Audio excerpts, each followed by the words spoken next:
నాన్వేషణ పేరుతో ప్రపంచ యాత్ర చేసేటువంటి ప్రపంచ యాత్రికుడు అన్వేష్ మీద తెలంగాణ పోలీసులు కేసు నమోదు చేశారు. దానికి కారణం ఏంటంటే బెట్టింగ్ యాప్ ప్రమోషన్స్ మీద ఈ మధ్య కాలంలో అన్వేష్ ఒక పోరాటం చేస్తూ ఉన్నాడు. ఈ బెట్టింగ్ యాప్లను ప్రమోట్ చేస్తున్నటువంటి ఇన్ఫ్లుయెన్సర్స్ ఎవరైతే ఉన్నారో వారి మీద ఉక్కుపాదం మోపేలాగా కొన్ని వీడియోలు చేశాడు. సోషల్ మీడియాలో అన్వేష్కి ఎంత ఫాలోయింగ్ ఉందో మనందరికీ తెలిసిందే. 24 లక్షల మంది ఫాలోవర్సు అన్వేష్కు ఉన్నారంటే అది అతిశయోక్తి అయితే కాదు. అన్వేష్ ఏ వీడియో చేసినా అది పెద్ద ఎత్తున సోషల్ మీడియా వేదికగా సర్క్యులేట్ అవుతూ ఉంటుంది, ట్రోలింగ్ జరుగుతూ ఉంటుంది. ఈ నేపథ్యంలోనే అన్వేష్ ఒక బెట్టింగ్ యాప్స్కి సంబంధించిన ఒక వీడియో చేయడం జరిగింది. అంటే బెట్టింగ్ యాప్లను ప్రమోట్ చేస్తున్నటువంటి ఇన్ఫ్లుయెన్సర్స్ ఎవరైతే ఉన్నారో వారందరి మీద కొన్ని వీడియోలు చేస్తూ వచ్చారో అప్పుడు అతని మీద ప్రశంసల వర్షం అయితే కురిసింది. దానికి కారణం ఏంటంటే బెట్టింగ్ యాప్ ప్రమోషన్స్ వల్ల ఈ సమాజం మీద భారీగా ఒక ప్రభావం అయితే పడింది. దానివల్ల ఎంతోమంది అప్పుల ఊబిలో కూరుకుపోయారు. దానివల్ల సమాజం కూడా ఎన్నో ఇబ్బందులను ఎదుర్కోవాల్సి వచ్చినటువంటి పరిస్థితి ఉంది. కొంతమంది అప్పుల బాధలు తాళలేక కూడా ఆత్మహత్యలు చేసుకున్నారు ఈ బెట్టింగ్ యాప్ వల్ల. ఈ బెట్టింగ్ యాప్లను ప్రమోట్ చేస్తున్న వారి మీద ఉక్కుపాదం మోపారు. ఎవరు? అన్వేషు అలాగే సజ్జనార్ గారు. వీరిద్దరు కూడా ఉక్కుపాదం మోపేటువంటి ప్రయత్నం అయితే చేశారు. అయితే అందులో భాగంగానే అన్వేష్ తాను చెప్పాలనుకుంటుంది ముక్కుసూటిగా చెప్పేటువంటి తత్వం అన్వేష్ది. అయితే అక్కడి వరకు బాగానే ఉంది. కానీ తప్పు చేసిన వారిని టార్గెట్గా చేసుకొని అన్వేష్ మాటల యుద్ధం చేస్తే ఎటువంటి ఇబ్బంది లేదు.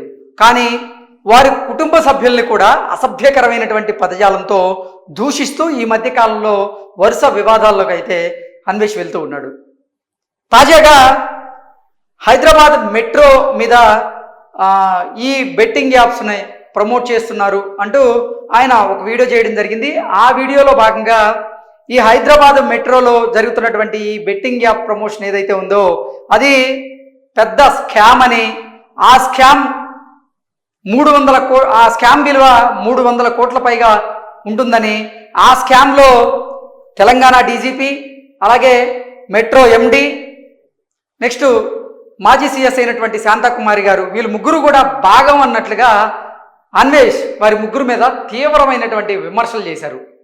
ఆ ముగ్గురు ఈ 300 కోట్ల రూపాయల స్కామ్ చేశారు అన్నట్లుగా ఆయన ఆరోపణలు చేసినటువంటి నేపథ్యంలోనే ఆ వీడియో ఏదైతే ఉందో సామాజిక మాధ్యమాల్లో పెద్ద ఎత్తున సర్క్యులేట్ అయిన తర్వాత తెలంగాణ పోలీసుల దృష్టికి అది వెళ్ళడం, ఒక కానిస్టేబుల్ ఇచ్చినటువంటి ఫిర్యాదు మేరకు అన్వేష్ మీద ఇప్పుడు కేసు నమోదు చేశారు.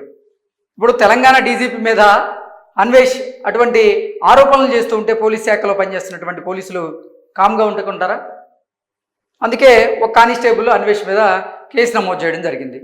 కేసు నమోదు చేయడం అంటే ఫిర్యాదు చేయడం ఇస్తున్నటువంటి నేపథ్యంలోనే తెలంగాణ పోలీసులు కూడా అన్వేష్ మీద కేసు నమోదు చేశారు. ఇప్పుడు అన్వేష్ ఏ దేశంలో ఉన్నాడో తెలుసుకొని మన పోలీసులు అక్కడికి వెళ్ళి ఆయన అరెస్ట్ చేయడమా, లేదంటే అన్వేష్ ఇండియాకి తిరిగి వచ్చినప్పుడు ఆయన అరెస్ట్ చేయడమా అనేది ఒక స్పష్టత అయితే ఇప్పటివరకు రాలేదు. కానీ అసలు అన్వేష్ ఆ ముగ్గురు మీద ఎటువంటి విమర్శలు చేశారనేది మనం ఒకసారి పూర్తి స్థాయిలో విశ్లేషణ చేసుకునేటువంటి ప్రయత్నం అయితే చేద్దాం. తెలుగు సోషల్ మీడియాను ఫాలో అయ్యే వాళ్ళకి కొత్తగా పరిచయం చేయాల్సిన అవసరం లేని పేరు అన్వేష్. నాన్వేషణ పేరుతో అతను ఎన్నో దేశాలు తిరుగుతూ ట్రావెల్ వీడియోలు చేస్తూ ఉంటాడు. యూట్యూబ్లో 24 లక్షల మందికి పైగా ఫాలోవర్లు ఉన్నారు అతనికి. క్రేజీగా వీడియోలు చేస్తూ బూతులు జోడించి దూకుడుగా కామెంటరీ చదువుతూ ఫాలోవర్స్ను బాగానే పెంచుకున్నాడు అన్వేష్. ఈ మధ్య అతడు బెట్టింగ్ యాప్స్ అలాగే వాటిని ప్రమోట్ చేసే వారి మీద యుద్ధం ప్రకటించి గట్టిగానే పోరాడుతున్నాడు. హర్షసాయితో సహా చాలా మందిని ఎక్స్పోజ్ చేసి మంచి పేరే సంపాదించుకున్నాడు. కానీ కొన్నిసార్లు అతడి మాటలు ఆరోపణలు హద్దులు దాటుతూ ఉంటాయి. ఈ క్రమంలో భాగంగానే హైదరాబాద్ మెట్రోలో బెట్టింగ్ యాప్స్ ప్రమోషన్ గురించి అతను యథాలాపంగా తీవ్ర ఆరోపణలే చేశాడు. హైదరాబాద్లో మెట్రో బెట్టింగ్ యాప్స్ ప్రమోషన్స్ డీల్స్లో భాగంగా ఏకంగా 300 కోట్ల రూపాయల స్కామ్ జరిగిందంటూ అన్వేష్ చేసినటువంటి ఆరోపణలు తీవ్ర దుమారాన్ని రేపాయి. Telangana DGP, metro MD NVSS Reddy, అలాగే మాజీ చీఫ్ సెక్రటరీ శాంతకుమారి, ఇలా చాలా మంది మీద ఆయన ఆరోపణలు చేశారు. వీరందరూ బెట్టింగ్ యాప్ ప్రకటనలతో 300 కోట్లు సంపాదించారంటూ వారి మీద ఆరోపించడం జరిగింది. ఈ వీడియో సోషల్ మీడియాలో వైరల్ అయ్యాయి. వ్యవహారం సీరియస్ అయిపోయిందని ఒక పోలీస్ కానిస్టేబుల్ ఈ ఆరోపణల మీద ఫిర్యాదు చేశారు. దీంతో అన్వేష్ మీద కేసు నమోదైంది. అన్వేష్కి సోషల్ మీడియాలో మంచి ఫాలోయింగ్ ఉన్న దృష్ట్యా ఈ ఆరోపణల వీడియో వైరల్ కావడంతో ఉన్నతాధికారులు సీరియస్గా ఉన్నట్లుగా తెలుస్తూ ఉంది. సో ఓవరాల్గా చూసుకున్నట్లయితే అన్వేష్ నిజంగా ఈ బెట్టింగ్ యాప్లను ప్రమోట్ చేస్తున్న వాళ్ళ మీద ఉక్కుపాదం మోపుతూ ఉన్నాడు. అందులో భాగంగానే రీసెంట్గా చూసుకున్నట్లయితే ఉగ్రదాడిని కూడా అన్వేష్ దీనికోసం వాడుకున్నాడు. మొన్న పహల్గాంలో జరిగినటువంటి ఉగ్రదాడికి మన హైదరాబాద్లో ఉన్నటువంటి 3 ముస్లిం యువకులు కారణం అని చెప్పి ఆయన ఒక వీడియో చేయడం జరిగింది. ఆ వీడియో కూడా సోషల్ మీడియాలో చక్కర్లు కొట్టింది. ఆ వీడియోలో ఎవరెవరి పేర్లు చెప్పారా అంటే దిల్సే మెహబూబ్, అలాగే సోహెల్, ఇమ్రాన్ ఖాన్. ఈ 3 గతంలో బిగ్ బాస్కి వెళ్ళొచ్చారు. బిగ్ బాస్ క్రేజ్ ద్వారా వారు కొన్ని కోట్ల రూపాయలు సంపాదించుకున్నారు. తర్వాత బెట్టింగ్ యాప్లను ప్రమోట్ చేసి బెట్టింగ్ యాప్ల కంపెనీల ద్వారా కూడా కొన్ని కోట్ల రూపాయలు సంపాదించుకున్నారు. వీరు ప్రమోట్ చేసినటువంటి ఆ బెట్టింగ్ యాప్ల సంస్థలు ఎవరైతే ఉన్నాయో ఎవరియో కాదు, పాకిస్తాన్ వాళ్ళవి. వీరు బెట్టింగ్ యాప్లను ప్రమోట్ చేయడం ద్వారా సంపాదించినటువంటి ధనంతోనే ఆ బెట్టింగ్ యాప్ల నిర్వాహకులు ఎవరైతే ఉన్నారో, అంటే వారు పాకిస్తాన్కి చెందిన వారు ఈ ఉగ్రదాడికి పాల్పడి ఉండొచ్చు, ఉగ్రదాడికి పాల్పడిన వారికి ఆర్థిక సాయం అందజేసి ఉండొచ్చు అంటూ కూడా సంచలనమైనటువంటి వ్యాఖ్యలు చేశారు. దాన్ని వారెవరూ ఖండించలేదు. అయితే మరొక వ్యాఖ్య కూడా చేశారు.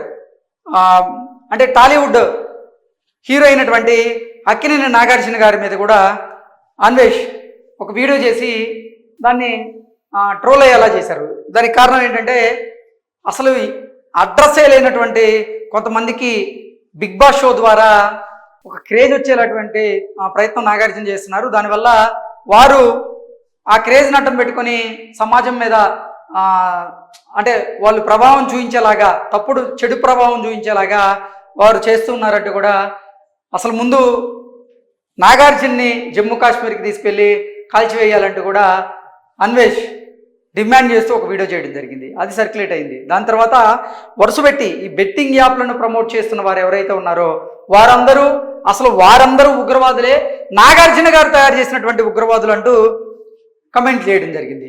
ఇప్పుడు చూసుకున్నట్లయితే అసలు డీజీపీ అంటే తెలంగాణ డీజీపీ, ఇటుపోతే మాజీ చీఫ్ సెక్రటరీ అయినటువంటి శాంతకుమారి గారు, అలాగే మెట్రో ఎండి వీరి మీద ఆరోపణలు చేస్తూ అసలు ఈ మెట్రో మీద బెట్టింగ్ యాప్స్ని ప్రమోట్ చేస్తూ కొన్ని యాడ్లు వచ్చాయి. అది ఒక పెద్ద స్కాము, 300 కోట్లకు పైగా ఆ స్కామ్ జరిగింది. ఆ స్కామ్లో ఉన్నవారు ఎవరో కాదు, తెలంగాణ డీజీపీ అలాగే మెట్రో ఎండి వాళ్ళందరూ ఉన్నారన్నట్లుగా వారి మీద ఆరోపణలు చేసినటువంటి నేపథ్యంలోనే మనోడి నోటిదోల వల్లే మనోడి మీద ఇప్పుడు కేసు నమోదవడం జరిగింది. ఇప్పుడు కనుక తెలంగాణ పోలీసులు అన్వేష్ ఎక్కడున్నాడో అక్కడికి వెళ్ళి అరెస్ట్ చేస్తారా, లేదంటే అన్వేష్ కనుక ఇండియాకి వచ్చిన తర్వాత అన్వేష్ని అదుపులోకి తీసుకునేటువంటి అవకాశాలు ఉన్నాయన్నట్లుగా కొన్ని వార్తలు వస్తూ ఉన్నాయి. దీని మీద అయితే ఇప్పటివరకు అంటే తన మీద కేసు నమోదైనటువంటి నేపథ్యంలో ఆ కేసు నమోదైన దాని మీద అయితే అన్వేష్ ఇప్పటివరకు స్పందించలేదు. మరికొన్ని గంటల్లో స్పందించేటువంటి అవకాశం అయితే ఉంది. ఏం స్పందిస్తాడైతే మనం ఎదురు చూస్తూ మళ్ళీ దాని గురించి విశ్లేషణ చేసుకున్నాం. Thank you so much.